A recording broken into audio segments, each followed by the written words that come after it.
Ohazas everyone, it's John here with episode number 72, and today we're going to talk about my Japanese language journey, NHK Guy, and no, that one will be for the next episode, and also a couple of podcasts I've been on over the last week or so, which has been really fun. It's been a first for me in terms of an experience, and it's been quite interesting. And of course, at the end of the episode, we've got word of the day as always, and that's always connected to one of the topics that we've talked about during the episode. All right, well, let's get right into it, shan't we? Also, there's a little bit of information about a new museum that's opened up in Kyoto. 10 points if you can guess what museum that is. But it's opening next week on the 2nd of October, so stay tuned for that one. And I'm sure a lot of you will be interested in that. I know I am. Okay, first up, my Japanese language journey. It's a very interesting one. It's a long one, and I spoke about it in a bit of detail on the podcast that I was a guest on over the last week or so.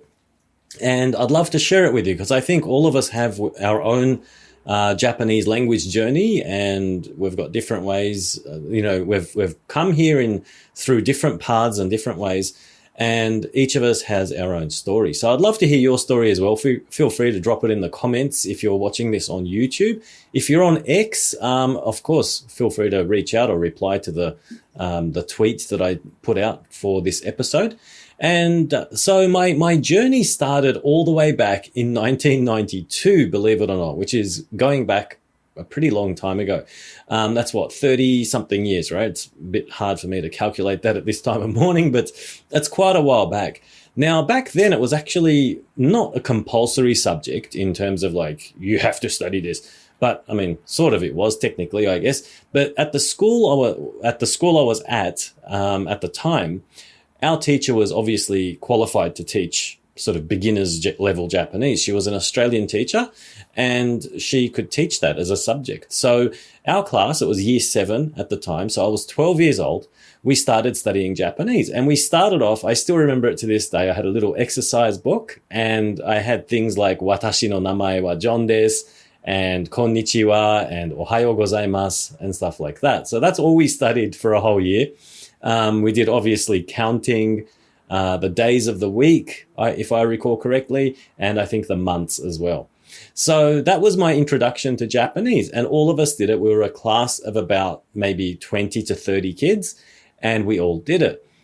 That's how it started. And at the time, I mean, I did enjoy it, but I enjoyed everything at the time. And, but I had no idea that I'd keep studying it all the way until I was an adult. But that's where it began. I changed schools in year 8, and at my new school, where it was year 8, at that point in time, that class was studying French. So I got thrown into a French class for foreign languages, and I studied French for a year, and that was also kind of fun. And then it was year 9, and in year 9 we started what's called elective subjects, and you could actually, for some of the subjects, you could choose what you wanted to study. So things like core subjects where you've got maths, English, science, you can't really play with those too much, or you can't play with them at all, actually.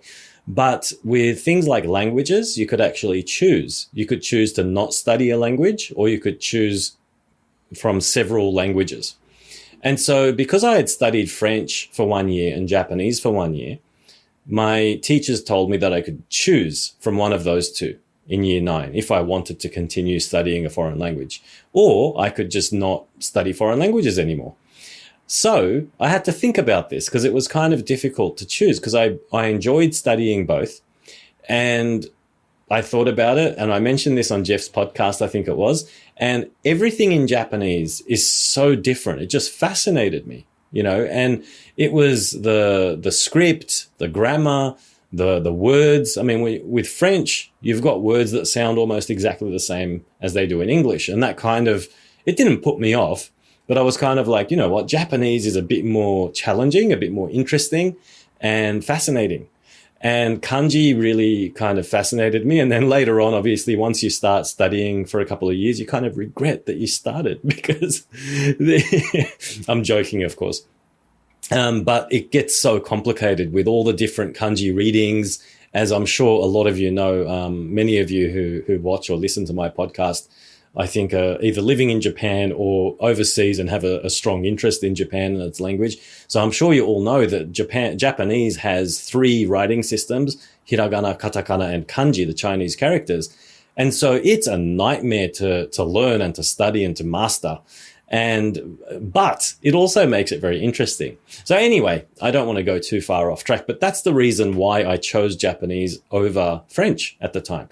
So I started studying Japanese again in year 9, and I continued year 9, 10, 11, 12. For those of you who aren't familiar with the Australian educational system, or if you're only familiar with the Japanese educational system, year 9 would be like Chu-san, so the 3rd year of junior high school.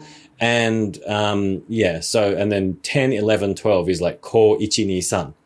And so I studied it for all of those years, but I only got really serious on the last 2 years. So year 11 and year 12. And one of the reasons for that, it's not only because I became more interested and I was studying more, but I actually had to change my school, but only for the Japanese part. So this is what happened. There was a decline in the number of people studying Japanese in Australia. When I started in the early 90s, the Japanese and Australian relations were at maybe a peak, or maybe towards the end of that peak, and everyone was studying Japanese. There was so much business happening. There were all these Japanese tourists everywhere in Sydney, and a lot of businesses felt that they could benefit from having staff who could speak Japanese, and all of that kind of thing. The economy was very good, and people were needing that skill. But what happened was, over time, that demand kind of declined, and there were less and less tourists coming to Australia from Japan. And I guess the demand for it kind of just went away. And by the time I reached year 10, in year 10, I actually had 5 or 6 classmates studying Japanese in my class. But by year 11, where we start studying for the HSC, the high school certificate back at the time, I think the name has changed now actually. But what happens is people become a lot more serious about the subjects that they're selecting. And so there was literally no one else who wanted to study Japanese anymore. Everyone went off into other subjects. And I was literally the only person saying, I want to study Japanese. What do I do? And I thought that I might have to give it up. And I was a little bit disappointed about that. But fortunately, I had a careers advisor in the school, and the careers advisor, or one of my teachers, maybe the head teacher, I can't remember exactly now who it was, but thank you to everyone at my school, by the way, because everyone helped a lot. But there's this Saturday language school system. I can't remember the formal official name of it now, but it's basically a system where the government recognizes that Saturday language school curriculum as part of the official syllabus. And what that means is that it counts towards your final exams for high school. And so I was like over the moon, but there was one catch. The school was located on the northern side of Sydney, and I was in the eastern southeastern sort of side of Sydney.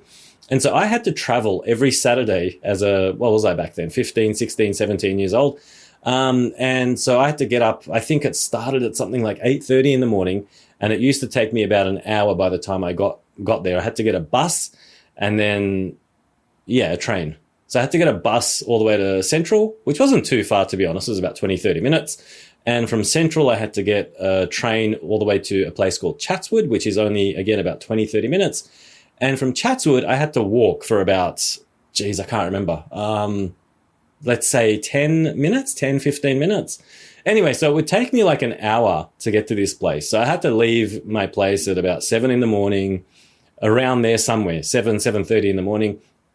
And I still remember it quite clearly, especially in the cooler months. I used to really enjoy, and I still actually really enjoy winter mornings very much. I love having hot coffees and things in the morning, and those were very nice memories, and they still are. And so I used to go to Saturday school every Saturday. for 2 years, for year 11 and year 12. And the fantastic thing about Saturday school, and this is probably why another reason why I became so motivated to study hard there, is because all of the students over there were pretty much in the same situation that I was.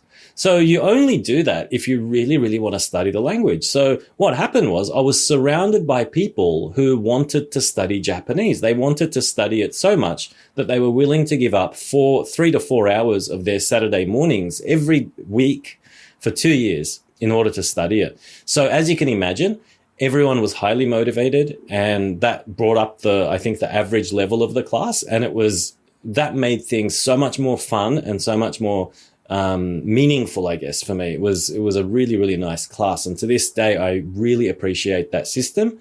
And I'm really, really happy that I went there. At first, I was like, am I going to regret this, giving up Saturday mornings for the next 2 years? But it was fantastic. I made some nice friends there. We used to go out and eat Chinese food afterwards and have yum cha and things like that. It was a fantastic group that we had there. So that turned out really well. So what happened after that, I went on a working holiday visa on the following year. So as soon as I finished high school, I went to Osaka for about a year. And I mentioned Higashi Osaka, where I got this Noren curtain. And so that's where I went through a friend's introduction. His family's from there. And so he was like, you know what, if you go to Japan, you have to go to Osaka. If you don't go to Osaka, I'm not going to be your friend anymore. Because he was like, a typical proud Osakan. And he was adamant. He was like, you have to go to Osaka. Very proud of the place. And he loved it, or loves it. And you know what? After I went, I also became a huge Osaka fan. I love the place. And it was fantastic, but there was one small problem. I couldn't understand a word of anything because they have a very a different dialect there, and especially in the place where I went, which is Higashi Osaka.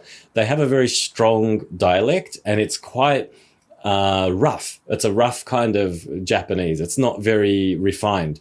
So it's kind of like, and I was familiar with that because being from Australia, like, hey, go, mate, kind of thing.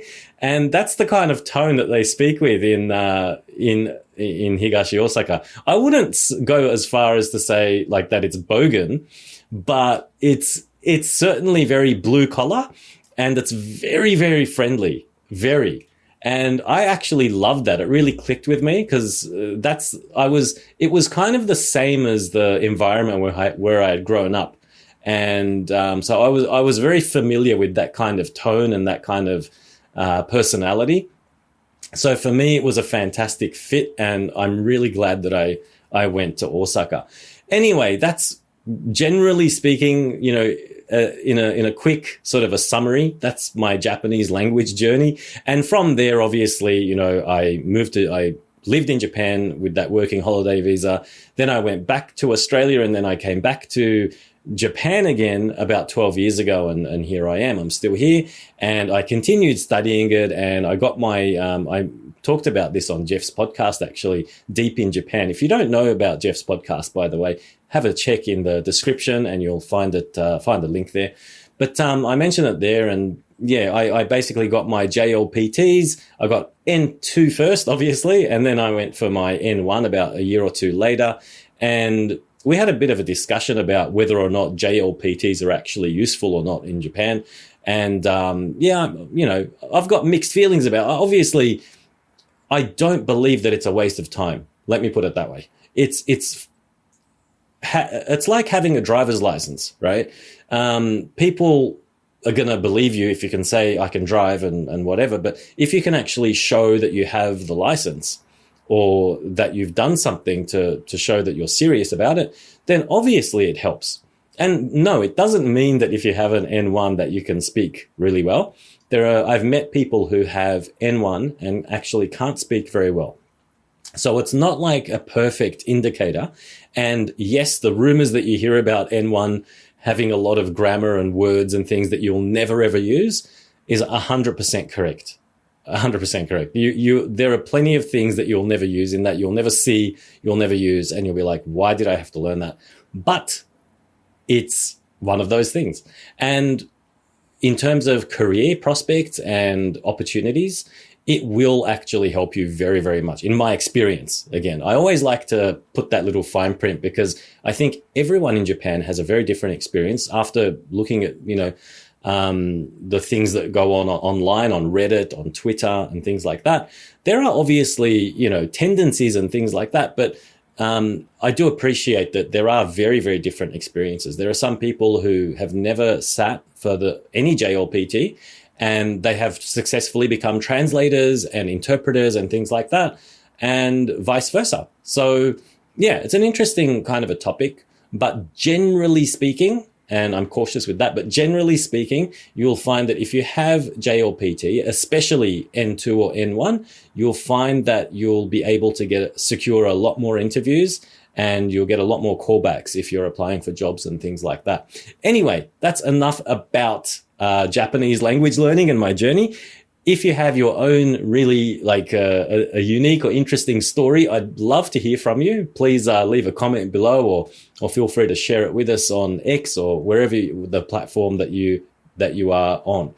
Okay, let's move on to the next topic for the day. NHK Guy. Okay, this is a good one. So for months and months, or few years I've been here in this place, I keep getting these letters in the post box from NHK. And I know I don't need to pay it because I don't have a TV. And if you didn't know, the rule about NHK is if you don't have a device that can receive a television signal, then you don't have to pay. And it's something that I actually had to dig around for on the internet. It's not something they want to advertise too strongly, I think, because they want people to think that they have to pay it no matter what. Okay. But the reality is if you're not able to receive a signal, then you are actually exempt from paying the NHK fee, the contract fee, which is I think it's about 10,000 yen a year. Don't quote me on that, but I think it's give or take, a couple of thousand yen. I think it's about that much.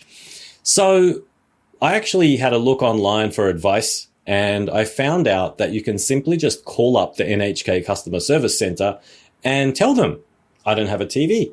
And so that's what I did. I called up and I was like, hey, I got this, letter in the post, and I'm just calling to let you know that I don't have a TV. And it's true. It's not like some fabricated, lie or something. I literally don't have a TV. And I think there's a lot of people out there who actually don't have a TV. And that's why I'm sharing it, because I think this is useful kind of information. You don't actually have to do anything dodgy. You don't have to keep on lying to the NHK guy. You don't have to keep ignoring him. You don't have to get upset or scared. There are rumors out there that people are getting sued for not paying the NHK fee. So get rid of all those fears and anxieties if you don't have a TV, because you're actually exempt from paying, and you shouldn't have any reason to be scared of that. And there's a couple of situations that I do want to quickly mention where you might need to actually prove that you don't have a TV. And obviously, if you don't have a TV and you've never had a TV in Japan, you can't prove that you don't have something, right? So, and by the way, if you ever have like an NHK guy who comes and knocks on your door and says, if you tell him that you don't have a TV, and if he insists on coming in and looking at your room to make sure that you don't, please don't let them inside, because they're not, my understanding is that they do not have the authority or the right to enter a premises. And if they try to force that on you, I would suggest contacting the police. Tell them to wait and say, I'm calling the police. Please wait outside. And after the police comes, we can talk about this more. Until then, please wait outside. Because you don't know. Maybe they're a scammer. They might not be with NHK. They might be posing as an NHK employee, and it might actually be a thief or a criminal or something like that. So please be careful with that. But what I was going to say is that in some situations, let's say, for example, you did have a TV, you entered into an NHK contract and you've been paying for 3 years. And then one day you sell your TV. And so you don't have a device which can receive TV signals anymore. In that case, you obviously want to stop paying because you are now exempt. in such cases, it actually says on the information that I found that you will need to prove to NHK that you don't have a TV anymore. Now, how do you go about proving, and that's in order to exit the contract. And how do you prove that you don't have a TV? You actually will need to produce, apparently, some kind of proof, like a receipt. If you were to go to like a recycle shop and sell your TV to them for, say, 5,000 yen, they will give you some kind of a receipt or paperwork to prove that you actually sold them the TV and that you received the money.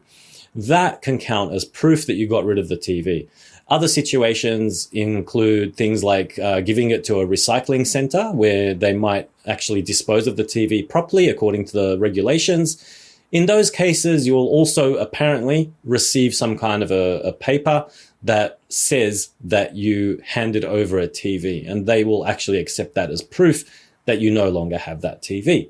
So there are those sort of rare situations, I think. But apart from that, if you don't have a TV to start off with, like me, because I mean, I'm watching everything, from on the internet and stuff like that. So yeah, I still sort of don't feel comfortable with the way this whole NHK fee thing is handled in Japan, but maybe there's no other way for them to do it in an efficient way. I don't know, but it makes it really, it's inefficient for us, right? It might be efficient for them, and it might be a way for them to get as much money as they can out of everyone.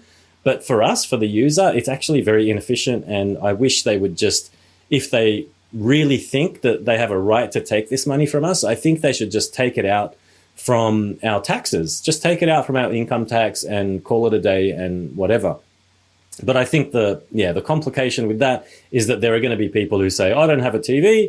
And then how do you remove, that money from a tax that's being taken from everyone? So I can see both sides of the story, but I just wish it was a bit easier to deal with. And the way that the NHK guys make it sound, like the way they persistently knock on people's doors and put letters in, it makes it feel like you have to pay it. There's some kind of like a pressure, an anxiety-inducing pressure, and I hate that. But anyway, that's that with NHK. Okay, lastly, I just wanted to quickly mention the podcasts that I've been on recently and over the last week or two. Kevin over at the Just in Japan? I think it was Just in Japan podcast. Tracy at Weekly Fascinations. Thank you, Tracy. And Jeff over at the Deep in Japan podcast. And so I'll put these the links to their podcasts down below. And they are all out and released on their platforms, except for the podcast with Jeff that was just taken a couple of days ago. So that'll be coming out very soon, I'm guessing. And when it does, I'll add it to the description here below. Okay, everyone, we've reached the end of the episode. I'm sort of checking my notepad here, and we've reached word of the day. Word of the day, as always, is related to something that I've spoken about during the episode. And today we spoke about my Japanese journey and NHK and all that kind of thing. There's a word from the Japanese journey subject, that's actually part of the word of the day. Sentaku kamoku, right? Sentaku means to choose, and kamoku means subject. So sentaku, choose subject, sentaku kamoku is, you can probably guess it, elective subject. So when I said that in year 9 we could choose Japanese or French as an elective, you can refer to that elective subject as that word. Okay, I'll be putting that word up on my X timeline, as usual, with the hiragana, kanji, and romaji writing scripts, and with the meaning down below. And I always put a hashtag as well with these words, ohazas, WOTD, so that if you click on it, you can actually see all of the past word of the day words as well. Anyway, that's it for today's episode. Thanks very much for tuning in, as always, and I'll see you at the next one. Bye for now.